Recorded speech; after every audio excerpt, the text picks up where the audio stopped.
अच्छा बाबूजी, आज ये स्वरांश म्यूजिक कंपनी की ओर से एक ताजी घटना जो मध्य प्रदेश और उत्तर प्रदेश के मिलकर के एक घटना को अंजाम दिया गया है। एक परिवार की ओर से अपने देश की पवित्रता को ध्वस्त करते हुए एक लोभी परिवार की कहानी है। हम दयाराम यादव एवं साथियों की ओर से बिरहा के रूप में प्रस्तुत है, जो कि आप लोगों तक पहुंचेगा और आपका आशीर्वाद प्राप्त होगा। कहना है कैसे? नारी उत्थान की, नारी उत्थान की दुंदुभी बज रही, 21वीं है सदी द्वार आई। मान सम्मान मिल पाए दर्जा सही, ऐसी आवाज में देता शासन दुहाई। मादरे हिंद क्या तेरी तकदीर है, आज भी तेरी गोदी में अबला या भागी। राह भटकी कहीं, फांसी लटकी कहीं, तो कहीं जल रही आज जुल्मों की आगी।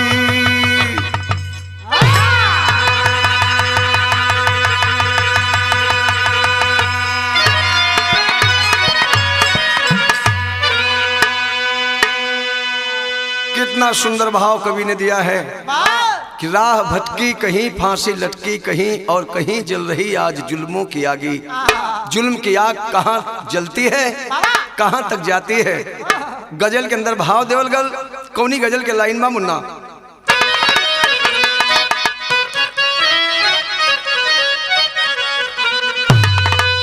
वह गजल के लाइन बा कि जौना बाजार में आटा दाल सब्जी ना बिकला, स्वयं बेचे वाला बिक जाला। कि जहाँ आदमी बिकाला, जहाँ आदमी बिकाला, उ बाजार ना कहाला।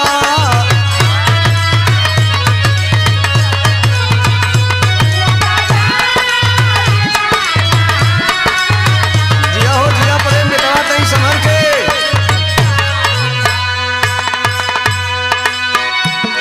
जहाँ आदमी बिकाला,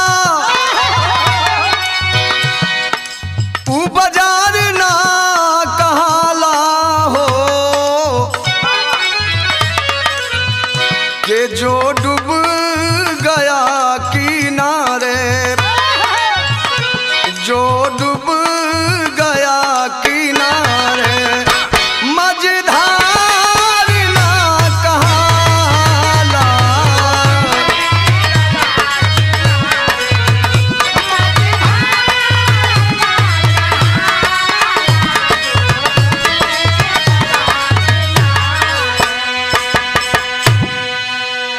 जो डूब गया किनारे, मझधार ना कहाला। लेकिन मझधार में डूबे वाला आज का ऐसे ऐसे लोग हो गल हुवन कि ये लाइन में बतावल गल।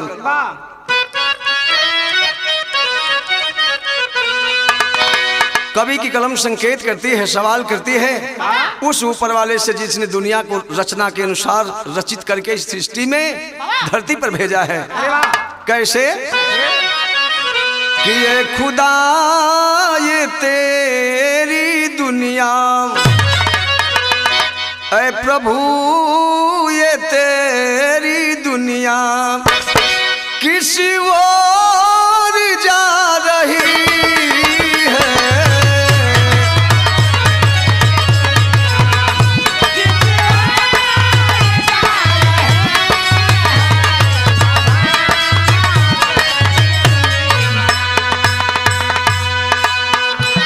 ऐ खुदा ये तेरी दुनिया, किस ओर जा रही है।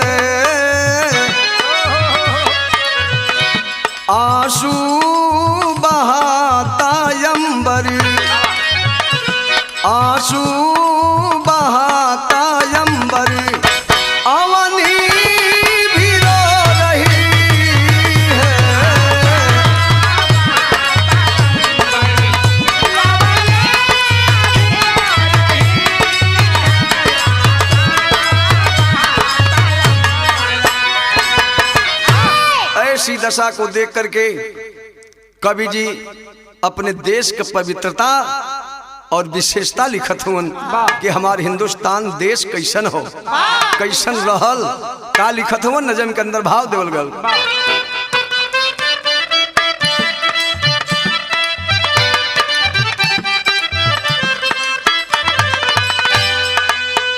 आर्यावर्त मेरा, आर्यावर्त मेरा देश ये महान रहा, पूजा होती थी जहां नारी का सम्मान रहा।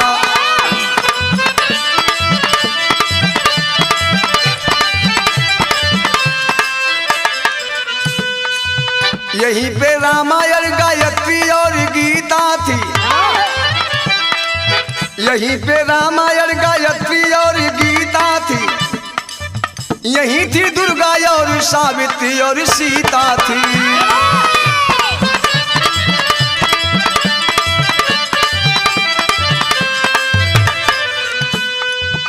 यही वो देश है जहां सीता, सावित्री, गायत्री और रामायण का उद्घोष हुआ करता था। वही धरती पर आज क्या हो रहा है? आज नारी का भारी शोषण यहाँ हो रहा, नैतिक पतन मूल्य मानो अपना खोय रहा।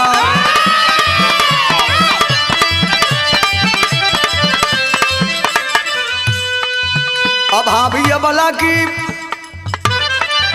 अभागी अबला की कहानी एक सुनाऊंगा, चंद सवाल इस समाज से उठाऊंगा।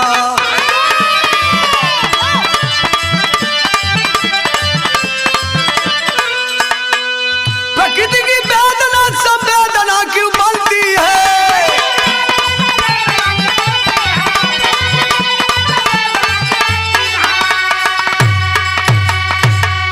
अरे पुत्र की लोभ की लालच में कोई इंसानी राह चलती है।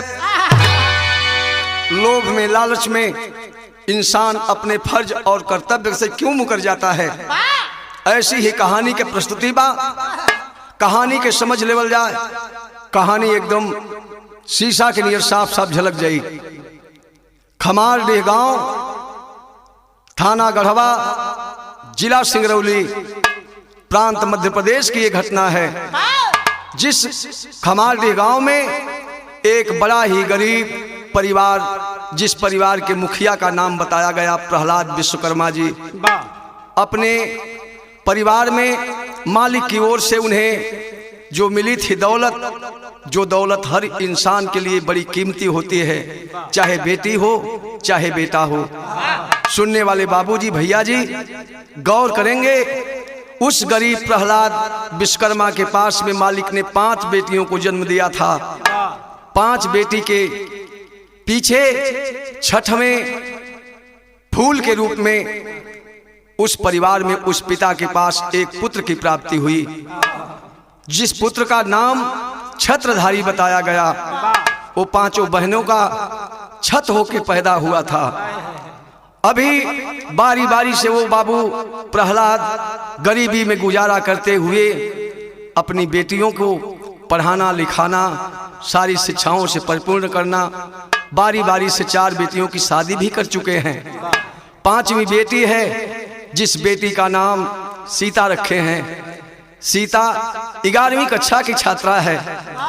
बड़े लगन से, बड़ी ही मेहनत से वो बेटी अपने बाप के सपनों को संजो करके रखी है। आखिर चाहे दुनिया के कोई भी बाप हो, कोई भी माँ हो, कोई भी परिवार हो बाबू, हर बाप को ये जिम्मेदारी होती है कि हमारी बेटी सयानी हो गई है, अपनी बेटी की शादी करनी जरूरी है। बेटी के हाथ पीले करना हर माँ बाप का कर्तव्य हुआ करता है। इसी फर्ज और कर्तव्य को समझते हुए मन बना करके बेटी के शादी करने के खातिर वर की तलाश में चले हैं। एमपी से चले हैं, आते हैं यूपी के उस धरती पर, उस ग्राम सभा में, जिस ग्राम सभा का नाम बताया गया ग्राम फुलवारी, थाना हलिया, जनपद मिर्जापुर, उत्तर प्रदेश। फुलवारी गांव के राममणि विश्वकर्मा जी के पुत्र संतोष को अपने बेटी के लिए वर चुनते हैं। बड़े नाच से, बड़े भाव से बड़ी खुशी है कि हमारी बेटी की शादी हमसे बहुत ऊंचे परिवार में हो रही है। बड़ी अरमान लिए बाबूजी अपने बेटी के शादी के दिन सुनिश्चित कैलन। दिन कौन रहल? 29 मई 2013 के दिन बिटिया का बियाह धरौले हुवन और दरवाजा पर 29 मई के बड़ी धूमधाम कैले हुवन कि हमसे ऊंचा रिश्तेदार आवत हुवन, कौनो उनके खातिरदारी में कमी ना हो, ये अरमान लेके बड़ी व्यवस्था भी कैले हुवन। बिटिया के हाथ पीला करे के चक्कर में और जब शाम की बारात आयल है वो समय एगो गीत लग गल मास्टर, और शादी विवाह से संबंधित गीतों भी गवा। कैसे?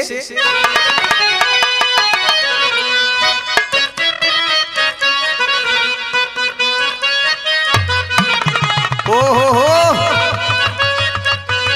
शादी विवाह के अवसर पर कोनो दुल्हन बड़ी नाच से बड़ी घूम घूम के गावत बा, बड़ी झूम झूम के गावत बा कि सैया जी तब विदेशे चल गईला, परदेशे चल गईला। यह जो दूठ चिरई जी आके गयल हुआ इन्हने तो हर याद हमके देवावलन। कैसे देवावलन बतावत हो कि अरे हमारे घुंघूटा पे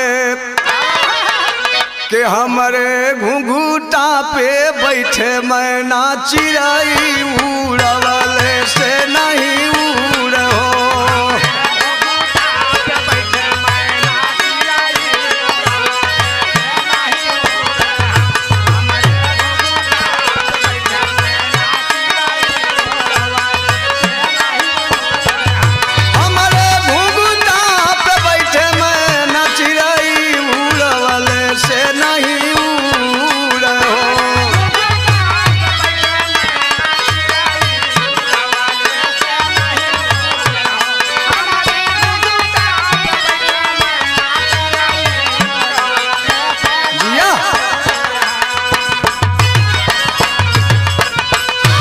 भैया यह तो गीत बा, लेकिन बिरहा में कितना सुंदर भाव और शाम का बेला बा, बारात दरवाजे पर आ गई हो।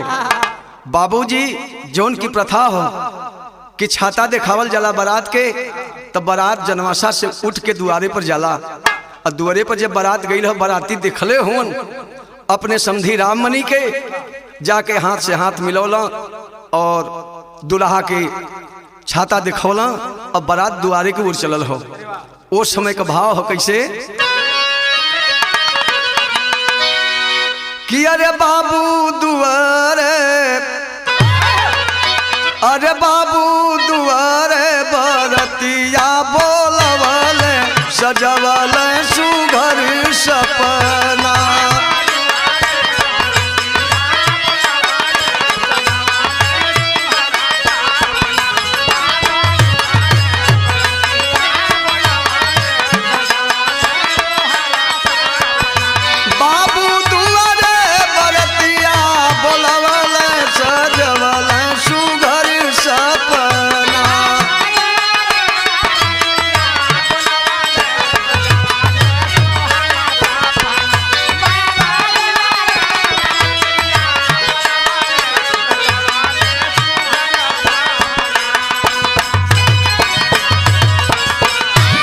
कि सखियन के संग सीता सपना सजावले,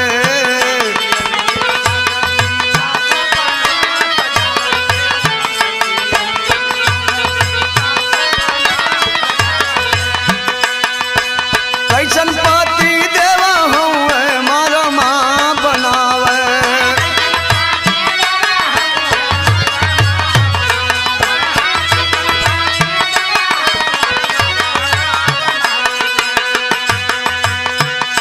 सब घराती मिल के भोजन करवल सजवल सुघर सपना।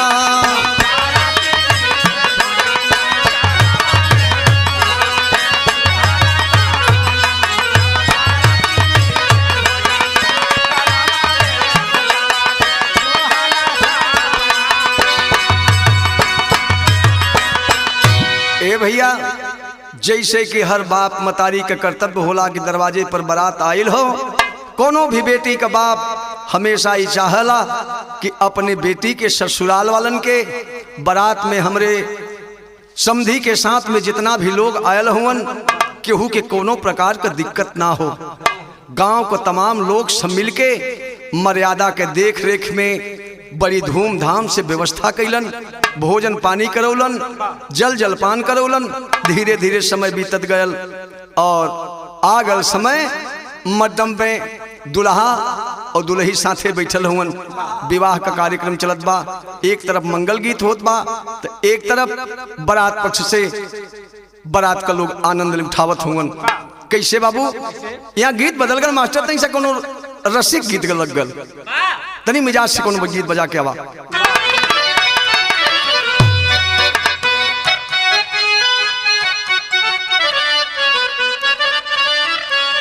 ओहो कोनो दुल्ही का दुल्हा जो हो बड़ा कमजोर मिल गल, एकदम बॉडी तो बड़ी बढ़िया हो लेकिन दिल के कमजोर रहा हमरे प्रेम बेटा के नियर। तो दुल्हन जब ससुराल से नैहर गई तो अपने सखिया से बतावत बा कि हमार दुल्हा कैसन हुआ हो। का बतावत बा?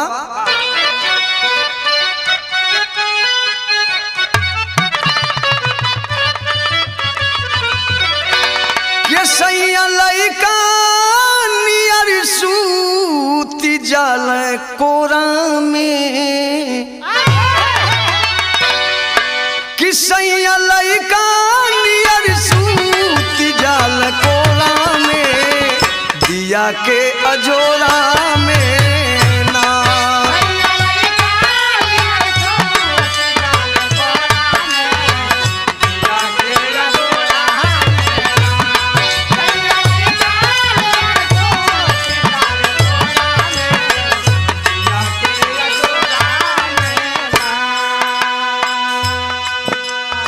तो गीत बा लेकिन विरह में कितना सुंदर भाव कवि देहलन।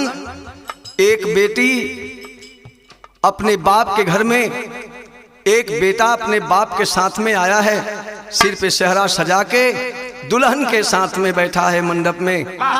बेटी के सपना एक तरफ बा, अब बेटा का सपना एक तरफ बा। कहे का मतलब कि दुल्ही भी कुछ सपना सजावेले तो दुल्हा भी कुछ सपना सजावलन, लेकिन भाव हो कैसे?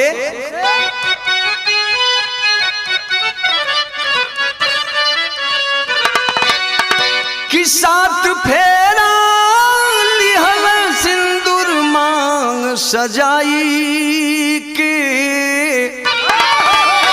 मंडप के बीच में सारे आचार विचार संस्कारों से मंत्रोच्चारण के बीच में जब सिंदूरदान का समय आया है, उस समय दुल्हा संतोष का कैलन कि साथ फेरा लिहल सिंदूर मांग सजाई के, मन में हर साई के ना।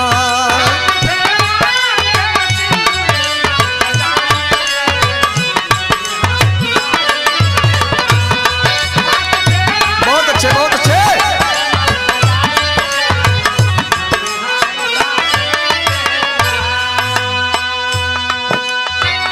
हंसी खुशी मड़ावा में, हंसी खुशी मड़ावा में घुमली भंवरिया।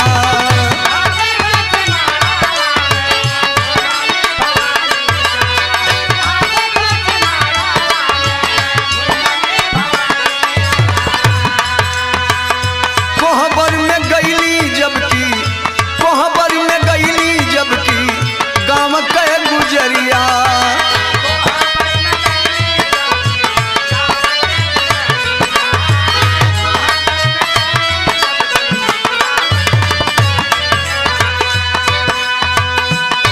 बीती रात खूब,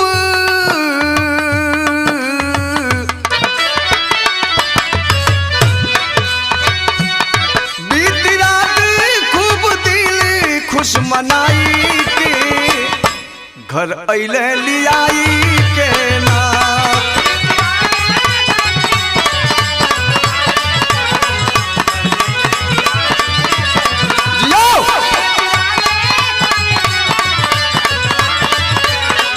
अइले घर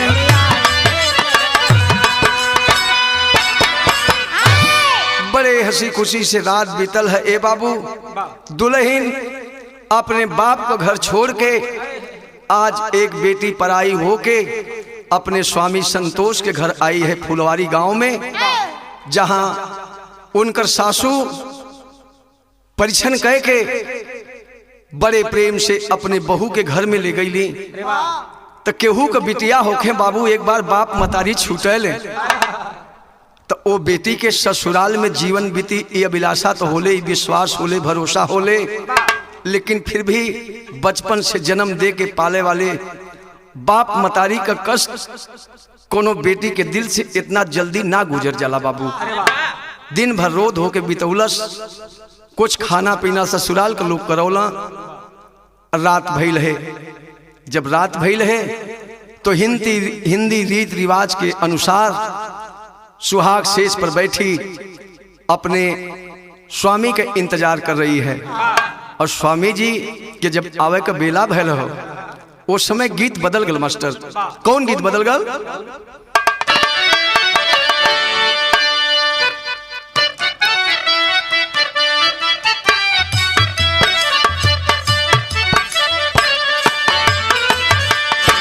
गीत वह लग गल, कोनो दुल्ही के दुल्हा जो हो विनोद सिपाही जी हूं, ड्यूटी 12 घंटा का हो और ड्यूटी कह के साझी के घरे अलन।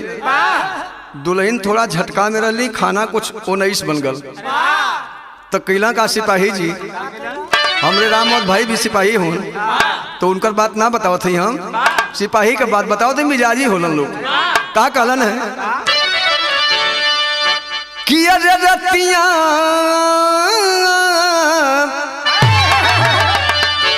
दुल्ही बतावे लगली पड़ोसी से कि का बताई, कल तो झटके में काम गड़बड़ हो गल। पड़ोसिन के शंका दूसर भल, लेकिन बतौली दूसर। का बतौली है कि रतिया बाल मुआ दी हुए गारी, रतिया बाल मुआ दी हुए गारी, तरकारी खातिर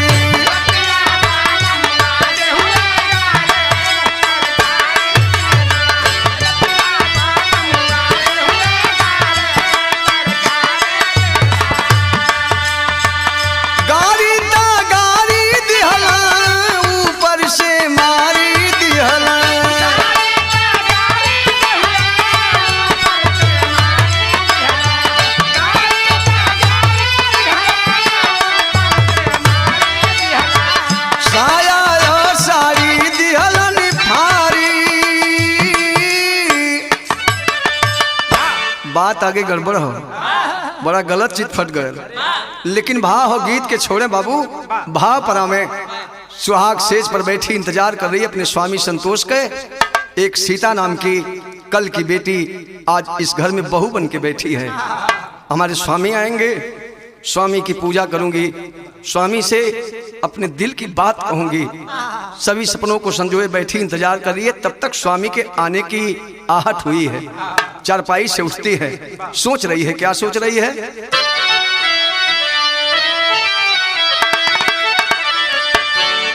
कि रतिया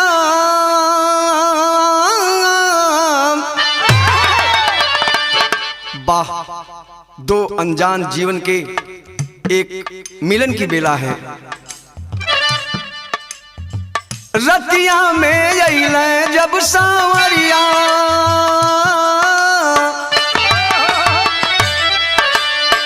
रतिया में अइले जब सांवरिया, नजरिया लाली,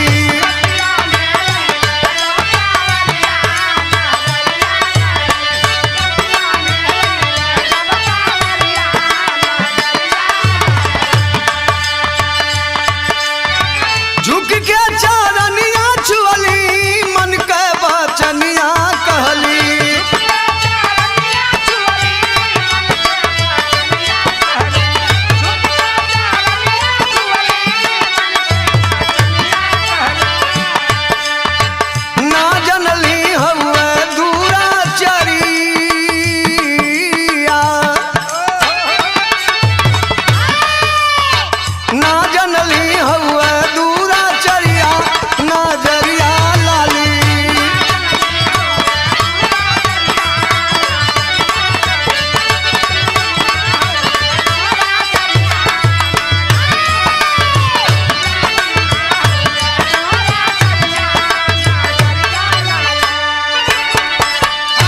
वाह रे जमाना, वाह रे जमाने को दौलत का लोभ, वाह रे फैशन।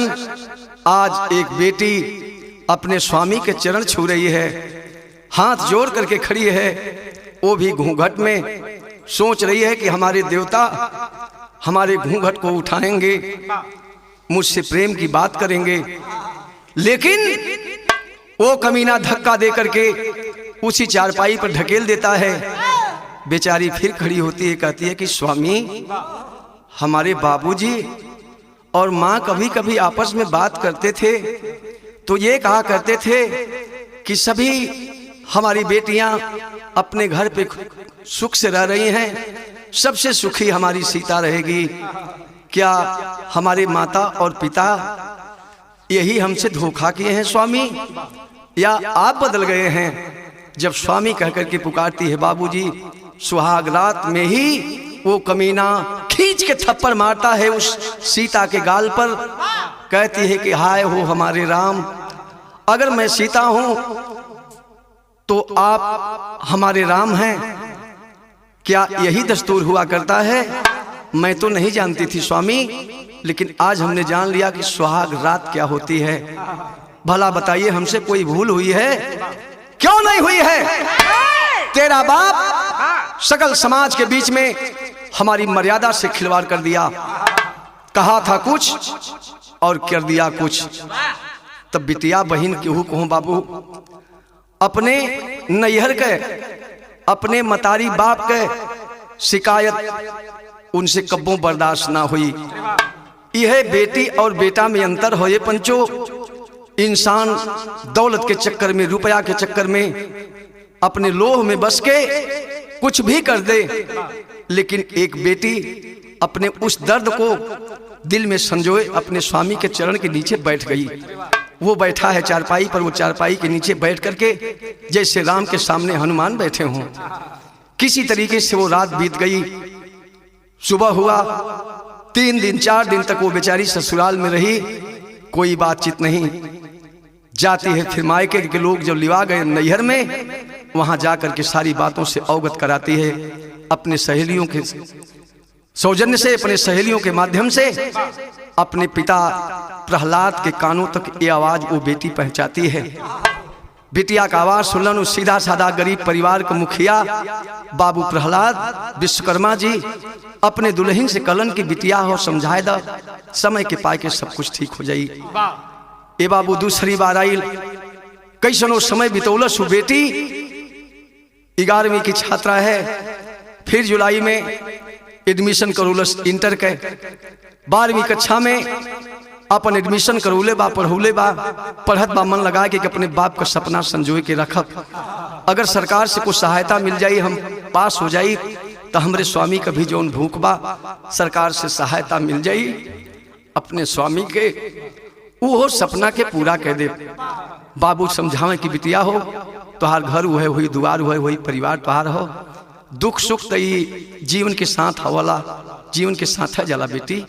लेकिन एक दिन ऐसा घटल 2014 आगल हो, परीक्षा दे के वो बिटिया जब ससुराल फिर से आयल है, तो नैहर में भी शादी का मौका बा, लेकिन भेजले हुन प्रहलाद दास कि हमार समझी जैसन चाहिए वैसा न करब। बेटा छत्रधारी जो कि 5 बेटियों में सबसे छोटा इकलौता भाई था, सभी बहनों का दुलारा था। आज वो भाई 4 बहनें हमारे घर आ गई हैं। जाऊंगा सीता को भी ले आऊंगा, सीता दीदी आ जाएगी, उसके बाद चलूंगा साथ में शादी समारोह में। बड़ी अरमान लेके वो भाई छत्रधारी गया है। बड़ा ही भोला भाला भाई है, गया है बहन के ससुराल में, लोगों से बात कर रहा है। ससुराल वाले राममणि विश्वकर्मा जी जो हैं उस बच्चे को फटकारते हैं कि जाओ, तुम्हारे लिए यहाँ रहने का ठिकाना नहीं है, अगर बहन को लिवा जाना है तो जाओ कहीं अपनी रात बिता लो और सुबह में आ जाना, विदाई कर दूंगा, तेरी बहन तेरे साथ चली जाएगी।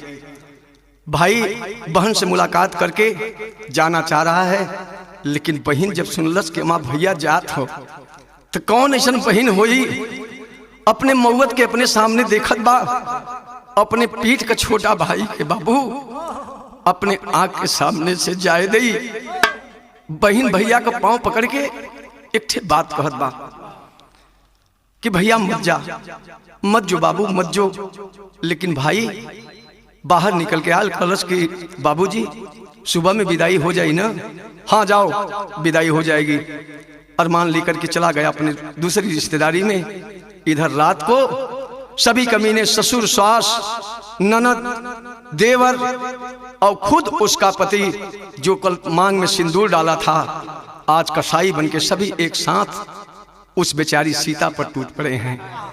अकेले रावण किसी युग में एक सीता का हरण किया था, अंजाम आज भी आप देखते हैं। लेकिन आज कितने रावण हो गए हैं इस घटना में मैं बताने चल रहा हूं कि एक सीता के ऊपर 5 रावण टूटे हैं। कैसे?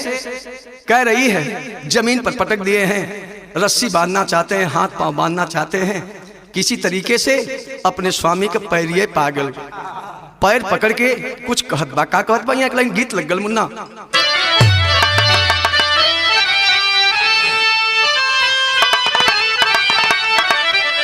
वह गीत के लाइन बा हमरे सोनभद्र के सोनांचल के धरती का गीत बा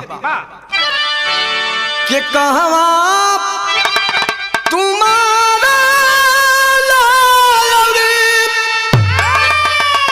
अरे कहवा गिरवा लाए राजा भैरो, ए राजा हमार भैरो, अरे कावानी हो बीरछिया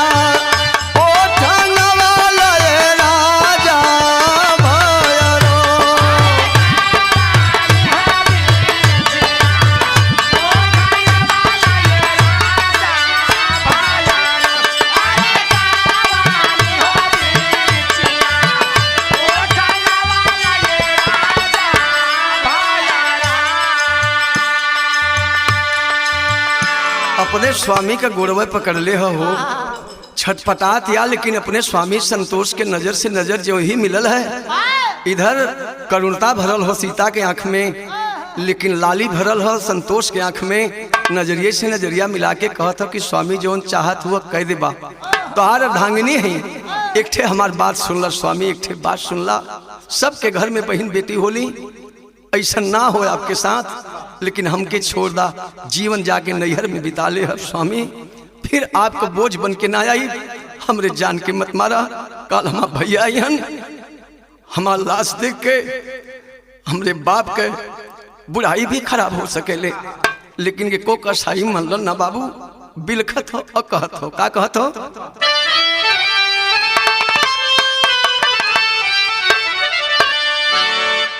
कि 7 बचन देके सैया,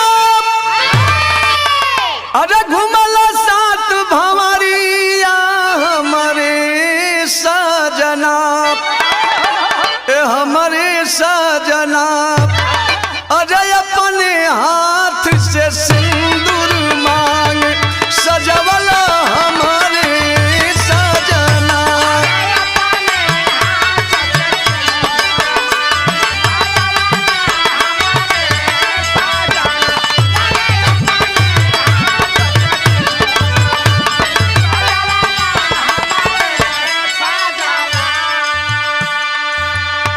त्रेता की सीता तो अशोक वाटिका में कलप रही थी, लेकिन अपने ही घर में, अपने ही अयोध्या में, अपने संतोष रूपी राम के सामने, अपने स्वामी के सामने बिलक रही है।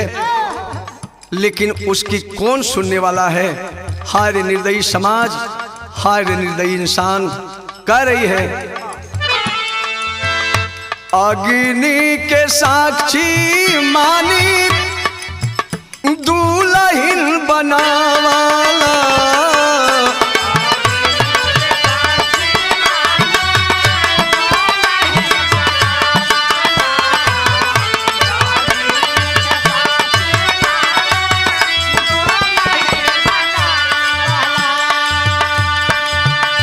वही हाथवा से कैसे फांसिया लगवाला सजना, फांसिया लगवाला।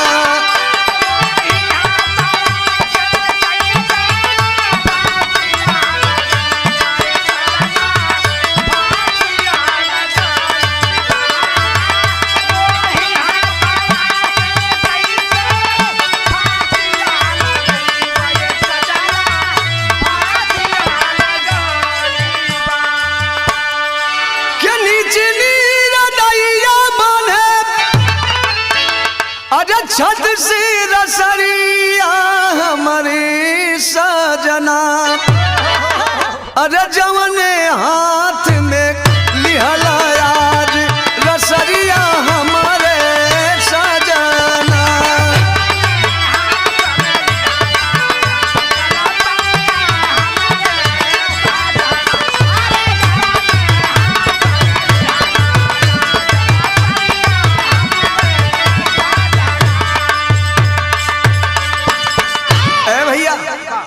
अबला जीवन हाय तेरी यही कहानी, आंचल में दूध और आंखों में पानी लिए वह बेटी सीता कलपती रह गई, चीखती रह गई, चिखाती रह गई, विनती करती रह गई, लेकिन कोई मानने को तैयार नहीं है। इसीलिए कहना है, क्या कहना है भाई, अभी रिश्तेदारी में रुका है, सुबह हुआ, नित्य क्रिया करने के बाद उसके भी दिल में जिज्ञासा की कि चलूंगा दीदी को साथ में लेकर के घर चलना है। ठीक सुबह उठा है, मंजन तक नहीं किया है वो भाई, जैसे उसकी आत्मा भटक रही हो, पुकार रही हो अपने भाई को, बार बार सीता की आवाज जैसे उसके कानों में गूंज रही हो। आता है, फिर से प्रणाम किया अपने बहन के ससुर राममणि से, प्रणाम बाबूजी, खुश रहो, आ गए सुबह सुबह में, अभी बहुत समय है। अरे बाबूजी घर जाना है, सभी इंतजार कर रहे होंगे, आज ही तो निकलना है, रिश्तेदारी में जाना है ना, जाना है तो तू चला जा, तेरी बहन को जहां जाना था वो वहां चली गई, हमको पता नहीं है कहां गई है, लेकिन चली गई है। अरे बाबूजी हमारी दीदी ऐसी नहीं है, क्यों हमारी दीदी को ऐसा कहते हैं, क्या कोई गलत कर दिया हमारी दीदी ने, हम आपसे क्षमा मांगते हैं बाबूजी। कहता है कि जाके अंदर देखो कहाँ गई है, अंदर नहीं है। और जोने समय पर भैया पहुंचला घरवा के भीतरा हो पंचो, जवन दीदी कल बैठ के बतियावत रहल अपने भैया से, आज वो बहन लेटल हो, सभी लोग दरवाजा पर बैठल हुन, लेकिन बहन अकेले अंगना में लेटल हो, वह चटाई बिछावल हो, वही पर बहन लेटल हो। भाई जोने समय पर अपने बहन का लाश देखलस बाबू, बहन के लाश पर गिरल और फफक के रोवे लगल। का कहत हो, बिरहा में टेरी का भाव लगल।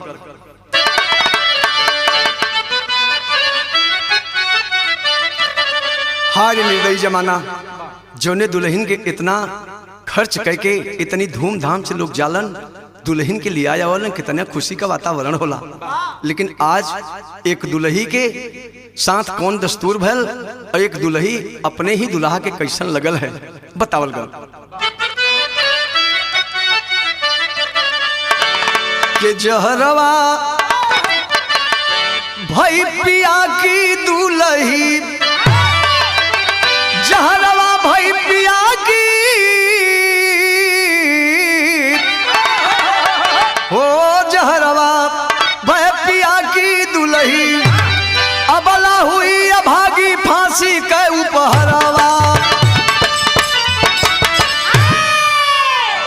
भाई देखलस अपने बहन के लाश पर गिरल है, कलच की दीदी हमसे बड़ी भूल हो गल रे दीदी, बड़ी भूल हो गल, तोरे साथे अगर हम भी मर गल हुई तो एक इतिहास साक्षी रहत कि एक भाई बहन के खातिर अपन जिंदगी दे देलस, लेकिन हम ऐसा बदनसीब भाई यही रे दीदी कि तोर साथ भी ना निभाए पोली। रोवत हो भैया, कैसे रोवत हो, बतावल गल बाबू।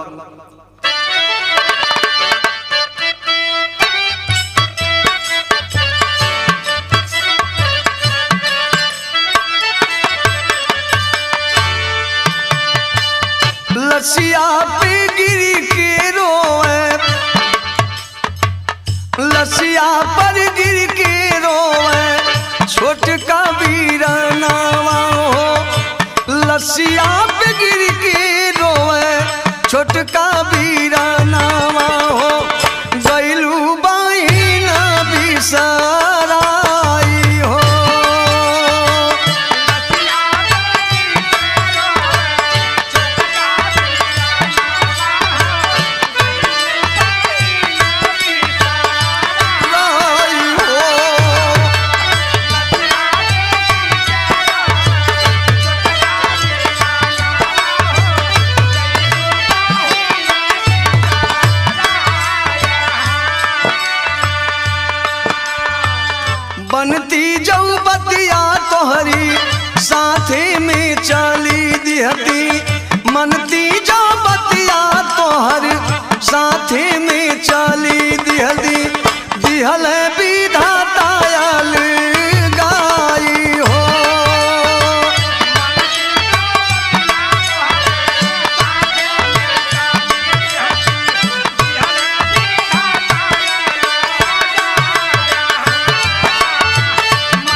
अपने आप को छत्रधारी नामक उसके पीठ का छोटा भाई, उसके कुल का इकलौता चिराग जो बाबू प्रहलाद दास के जीवन का सहारा है, घर से बाहर निकालता है, अपने आप को घर से बाहर निकाल लेता है।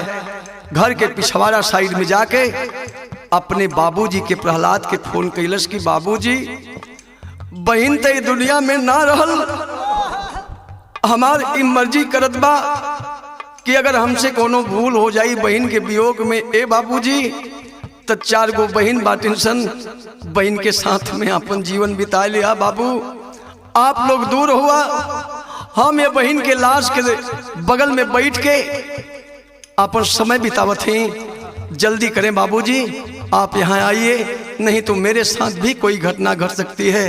मर जाऊंगा ठीक है, लेकिन अपनी बहन की लाश को छोड़ करके घर वापस नहीं आऊंगा।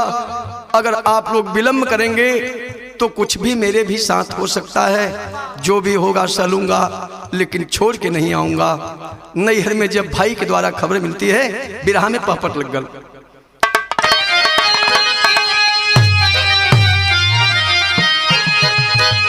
अरे भाई द्वारा मिलली जब खबरिया नैहर नगरी में, और छाती पीटत चली भइल नर नरिया नैहर नगरी में।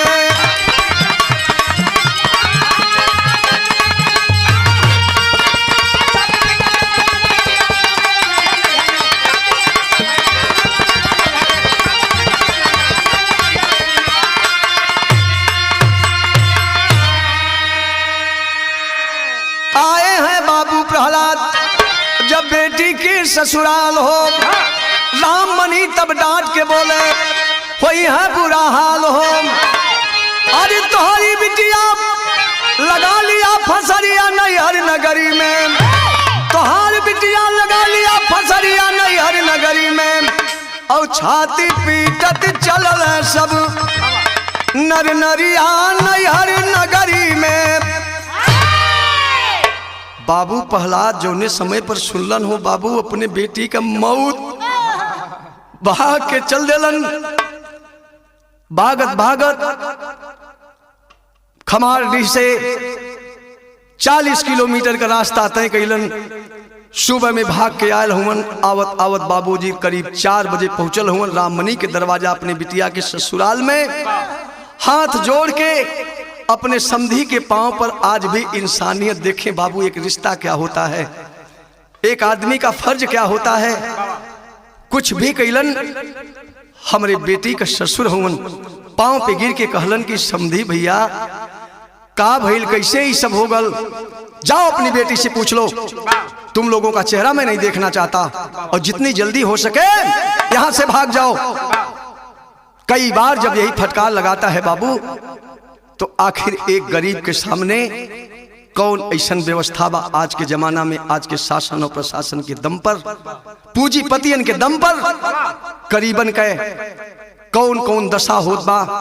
बात के कहल उचित ना समझत हैं, लेकिन हर कोई इंसान बा, हर कोई इंसान के हृदय में वही दिल होता है। कभी कभी वो दिल लोभी हो जाता है तो दानव बन जाता है। अगर फर्ज को अपने समझता है तो वही मानव कहा जाता है। बाबू प्रहलाद हताश हो गईलन। पुलिस के खबर देवल गल। हलिया थाना से पुलिस गईलन, थाना अध्यक्ष महोदय गईलन, लाश के वहां से उठौलन।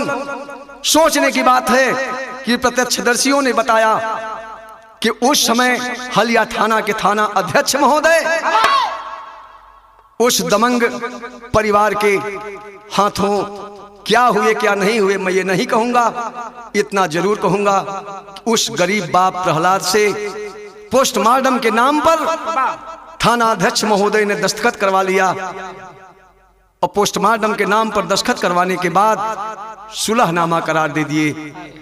कोई FIR दर्ज नहीं हुई। वो गरीब परिवार किस सूरत से मिर्जापुर चीर घर आए हैं, यहाँ से लाश गई है, सारा कुछ हुआ। बेटी के संस्कार कैलन। संस्कार कैले के बाद ये समाज के, ये दहेज लोबियन के मन की मुराद के देख के कवि जी एक लाइन बड़ी मार्मिक लाइन लिखलन जो हर इंसान पर, चाहे अमीर हो चाहे गरीब हो चाहे किसी मजहब धर्म का लोग हो, सब पर ही बात लागू होत हो। कौन लाइन लिखलन? आल्हा का भाव हो।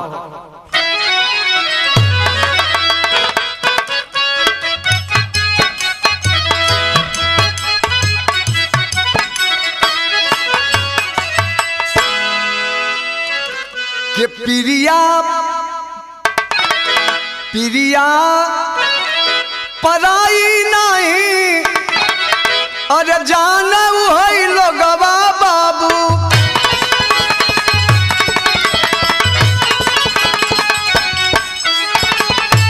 पौआ में जकर नहीं फटली हो बेवाई, दिल के दर्दिया कठिक रजिया का जनी है पंचो।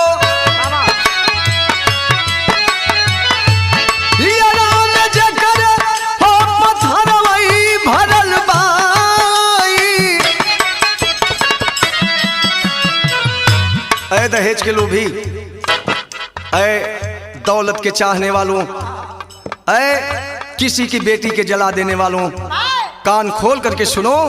एक काम करो, तुम्हें भी अंदाजा लग जाएगा। किस चीज का अंदाजा लग जाएगा? बहू के दर्दिया अनुभव हो जाई हछतिया पापी। एक बेरी देखा अपन बेटी की जलाई,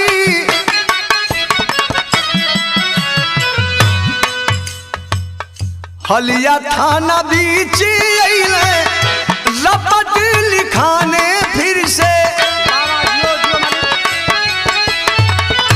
लिखे ना दरोगा दिहल बाबू की भगाई,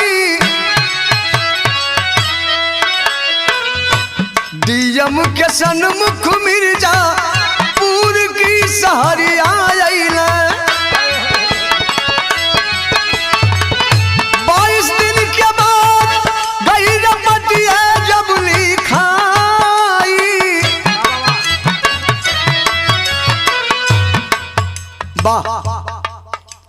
22 दिन और बीत गया। हलिया थाने में रपट लिखाने के वास्ते वो गरीब बाप दर दर की ठोकर खाता रहा, भागता रहा, गुहार लगाता रहा, लेकिन जब जब थाने पर आया करता था कोई न कोई हिला हवाली करके उस गरीब बाप को भगा दिया जाता था। हे बाबू, हताश हो गया पागल की भांत वो बाप भटक रहा है। उस सीता के पीठ का उसका छोटा भाई जिसका नाम छत्रधारी बताया गया, पागल हो चुका है। हमारी दीदी, बाबू दीदी अब नहीं आएगी ना, अब कभी दीदी से मुलाकात नहीं होगी। जब जब वो बेटा सवाल करता था उस बाप और माँ का हृदय कांप जाता था। लेकिन आज इसी दुनिया में अगर कोई हैवान है तो कोई इंसान भी है। मैं नाम नहीं बताना चाहूंगा। मजहब को तोड़ करके, मजहब को धक्का दे करके, मजहब की धज्जी उकेल करके इंसानियत के नाते वहीं का एक इंसान जिसे आज भगवान भी कहा जाए तो वो कम होगा। मुसलमान परिवार से संबंध रखने वाले एक बंधु हैं, नाम बताना उचित नहीं होगा, जो कि मैंने अपनी आंख से देखा, हम लोगों के साथ भी रहे हैं। छत्रधारी के साथ हमेशा आना जाना, सारी मदद करना और निस्वार्थ मदद करने वाला आज की दुनिया में किसी को हमने देखा अपनी आंख से तो वो भाई खुदा उसे खैर करे, खुदा उसे बरकत दे, खुदा की दुआ उस भाई पर लगे कि यूं ही अपने सिद्धांत पर मालिक उसकी मदद करेंगे। जो दूसरे के लिए जीता है उसकी मदद भगवान किया करते हैं। आखिर सवाल उठता है कि ये दहेज के लोग, ये ओ बहू जलाने वालों, गौर से एक बार ऐसा करो कि अपनी बेटी को आगे में जलाओ, फांसी पर झुलाओ, तब अंदाजा लग जाएगा कि बहू के जलाने और मार देने का दर्द क्या होता है। ऐसे ही समाज को देखते हुए आखिरी लाइन खड़ी के भाव में कवि संकेत कैलन।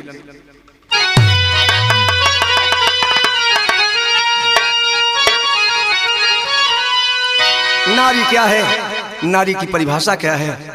नारी ही सीता है, नारी ही गायत्री है, नारी ही देवी है, नारी ही एक माँ हुआ करती है, चाहे आदि माँ के रूप में हो, चाहे हमें आपको जन्म देने वाली माँ के रूप में हो। बेटी से जन्म लेकर के माँ तक पहुँचती है, मालिक को जहाँ तक मंजूर होता है। लेकिन ऐ कमीनों, इस नीच निर्दयियों ने तो उस बेटी को माँ बनने का भी अवसर प्रदान नहीं होने दिया। मालिक उस बेटी की आत्मा को शांति प्रदान करें, जिसने उसके साथ ये सलूक किया है। मालिक करें उनकी कृपा सदैव उन पर बरसती रहे।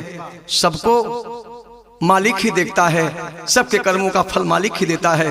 लेकिन कलम से अपने हमारे गुरुजी संकेत करते हैं, आशीर्वाद और शांति संदेश उस बेटी सीता को देते हैं। क्या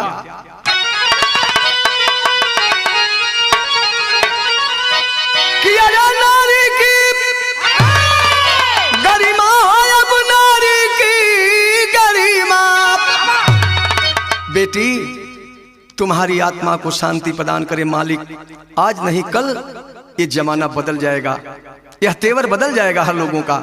कैसे कि तेवर बदली जमाना, नारी की गरिमा।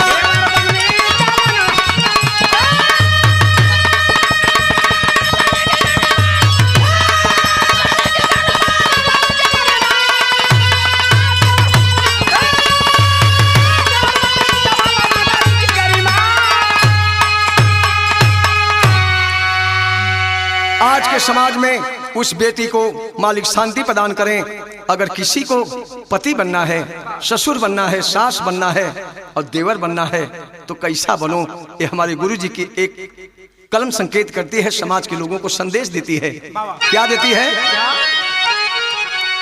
कि दशरथ ससुर, कौशल्या सासू, लखन बनो हर देवर, हर दुल्हा हो जाओ राम सपति, प्रेम का जेवर तेवर बदली जमाना, नारी की गरिमा।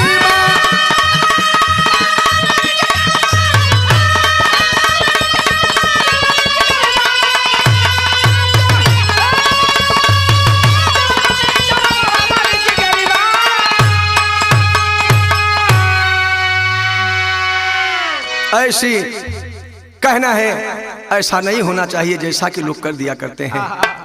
कहानी खत्म हुई, खानदान का परिचय है। उस बेटी को सत सत नमन, उसकी आत्मा को मालिक शांति प्रदान करें। जहां भी रहे, जिस योन में रहे वो बेटी फिर से एक बार जिस घर में पैदा हो, अपने बाप मतारी को सपना को सजाने की हिम्मत मालिक उसे प्रदान करें। कहना है स्वर्ग श्री राम मूरत जी लगा के फुलवारी, भूलन यो जयराम सदामा सारद की बलिहारी, जहरवा भय पिया की दुल्ही, अब जहरवा भय